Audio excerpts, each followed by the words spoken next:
academies, then we made them recruit people who are not completely good when they go in, but then we don't have to do them like the military. We don't have to put them through boot camp, and what goes in will be different from what comes out and goes to the street. That method we can put in place too. Because if we just look for perfect people, then they're going to automatically always tell us that they can't find black candidates. So I'm saying give me some imperfect people, make me head of the academy, and watch me turn them into great police officers for our community. Well, you have the last word, Doc. Thank you so much. Thank you, Mike. And we will. Thank both of you, and thank you for having me on. And again, I look forward to being on again.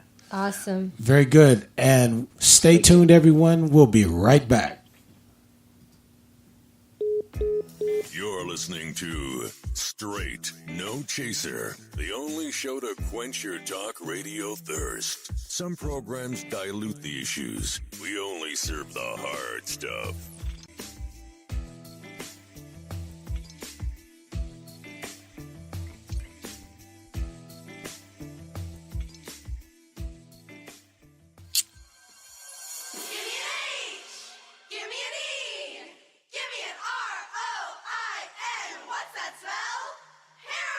Started at a party, everyone was there. She had a couple pills on a little dare, but now she's missing class and she's dropping her pom-poms. Nobody knows where she is, not even her mom. Everybody thought she was the all-American girl. So there goes the books, it's all about the score.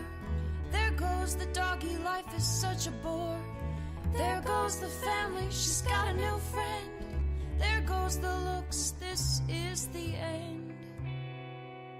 I guess she really was the all-American girl.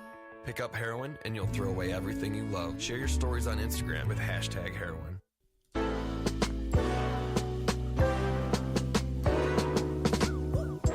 Welcome to the Community Happy Hour, where we feature free events throughout the country. The summer concert series will continue every Thursday at 6:30 p.m. at the Largo Shopping Center in Largo, Maryland. The ladies of the Las Vegas Alumni Chapter of Delta Sigma Theta Sorority Incorporated welcome the community to participate in the D-Free Debt Reduction Program's $1 Billion Challenge.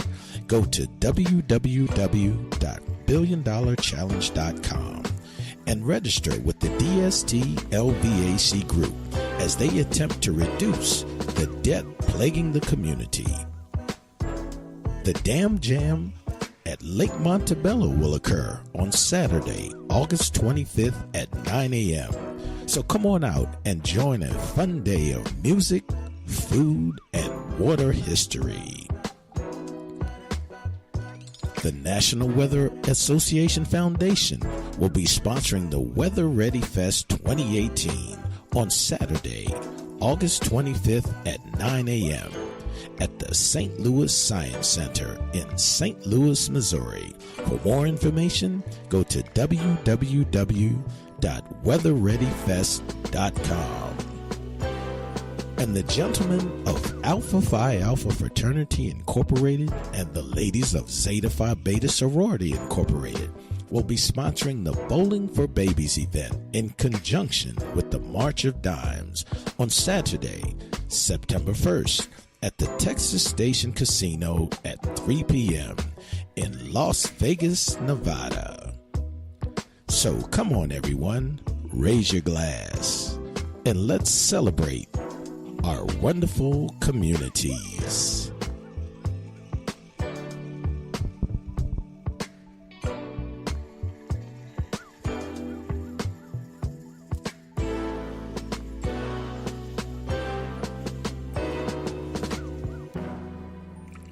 I just remembered it's election day. Are you going to vote? I don't know. I don't think I'll have time today. Millions of eligible voters in America never make it to the polls or even register to vote. When you don't vote, you're letting other people make decisions for you and pick the things your taxes will pay for. Voting is more than a civic duty. It gives you a voice about the priorities and the future of your community and our nation. Voting gives you a seat at the table.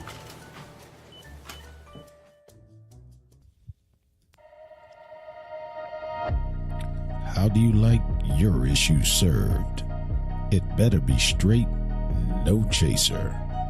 So let's get back to Pastor C, your girl Ambezi, and the Chief.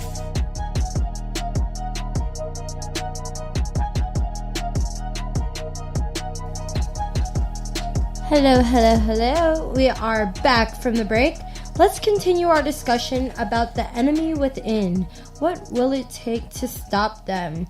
We are actually back with another special guest. I'm going to turn it over to the Chief for his introduction. What's going on, Chief? All right, Ambezi, and of course, we, as you know, Pastor C is off this week, and so we have another very astute gentleman that is going to be joining us this evening, and that's Reverend Wendell Phillips, the associate pastor of the Providence Baptist Church in Greensboro, North Carolina. Reverend Phillips, are you there? I am. Good to be here with you. Oh, it's good to have you here. And Reverend Phillips, you are a native of Baltimore. Right. And I know that you have read, you've seen it, you've lived it. And just kind of give me your thoughts about what you just heard from Dr. Powers. Well, Dr. Powers is haven't talked to him or heard from him in a while, but he's always on point. It's like he hasn't missed a beat. He was dead on in all that he was saying, and seeing it from growing up there, serving in the legislature there, going to school there, all of that. You kind of see it from all different sides. And he sees it as well. He was, when I was in the legislature, he was there testifying on bills and preaching the same thing that he's been preaching. He's absolutely right. It has to be it's no one size fits all kind of answer. Everyone has to do something, and kind of sitting back and reading the paper and just being disgusted isn't going to fix it. Right, exactly. So you have to kind of roll your sleeves up and kind of get in, and everybody can do something. Well, see, I'm glad that you mentioned that, Reverend Phillips, because here's one of the things that I look at, and as you know, as a former deputy chief, I used to look at numbers every day, 5 different ways, and so when I look at the numbers, let's just look at Baltimore. All right, population of about 600,000 people. Now, 2017, 343 homicides. 2018, year to date, we're already at 185 homicides. So between 2017 and 2018, we've already lost 528 people. Right. 528 people. So you're a former legislator, and you heard the testifying on the Hill, and people used to come to Annapolis and testify. What are we missing? I mean, we've tried, weed and seed and feed and all the other acronyms, right? But we still are losing people every single day. Right. What do you think the problem is? I think Dr. Powers touched on it too. There's a sense of hopelessness. There's a sense of this thought that when we as he said, we were planning to do certain things.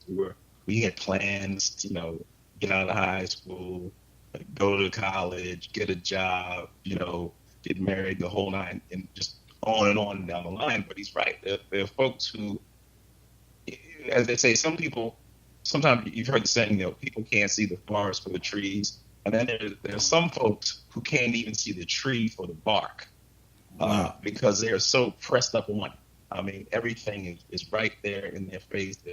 And then they're like, I don't know what I'm going to do. the next point, the next day, the next minute, and that's where's my next meal coming from? What's happening? I got to provide for the family. I've got all of these different things that are happening that some of us, have been so blessed that we don't even have to we can't fathom some of the things that folks have to deal with on the day to day. Sure. That kind of brings this sense of hopelessness. So to us, we can look at the results and say, we see these killings and we're like, what's going on? What's happening? And we kind of are removed from it.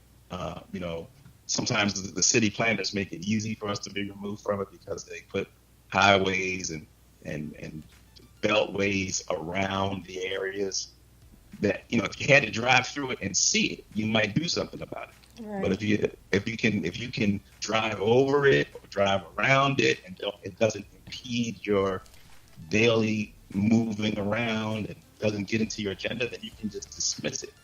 And it's almost as if, like, well, that's just happening over there. Sure. They're killing themselves. That's not my problem. What can I do? You just can't do that. And sure. I remember one of the things that I don't know how it just bugged me. I remember in the newspaper, there was like a countdown. They had a chalk line. I remember in the Baltimore Sun, they used to have a little chalk line drawn as, it's like you draw around a body. And then they would, each day in the paper, they would tally up another number. So like Monday, it was 392 murders. Tuesday, it was 393.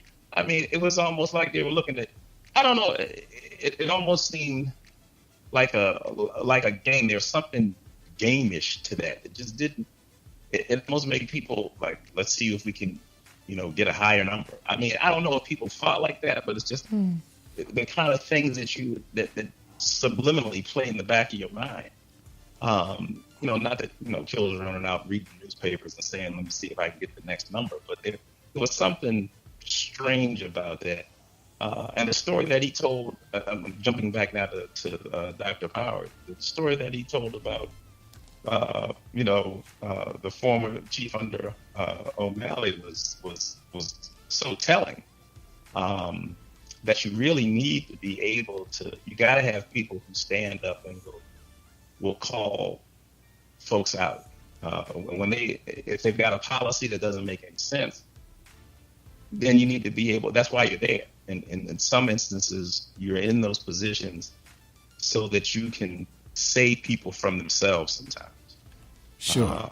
And if you're not gonna make the tough calls, then I understand, folks are worried about job security and things like that, so things don't get done necessarily,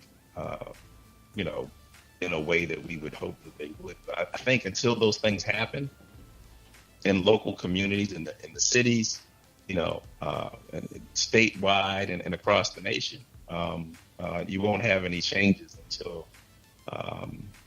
people kind of are fed up enough. I saw an article related to the Chicago murders where people were kind of, essentially the article was saying like, don't believe the hype, what's going on in Chicago is bad, but it's not the worst that it's ever been, as if that's okay.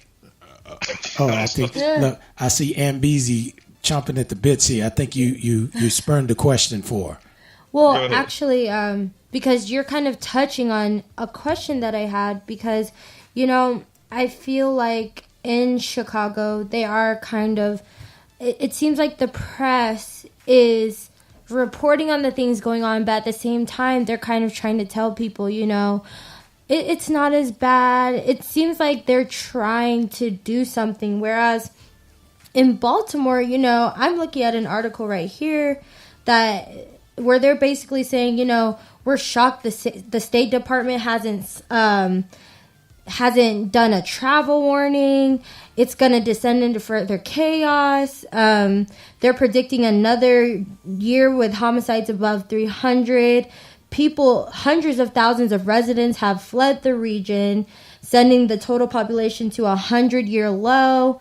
And it's like, at the end of the day, all this actually can set Baltimore in the position to face a collapse.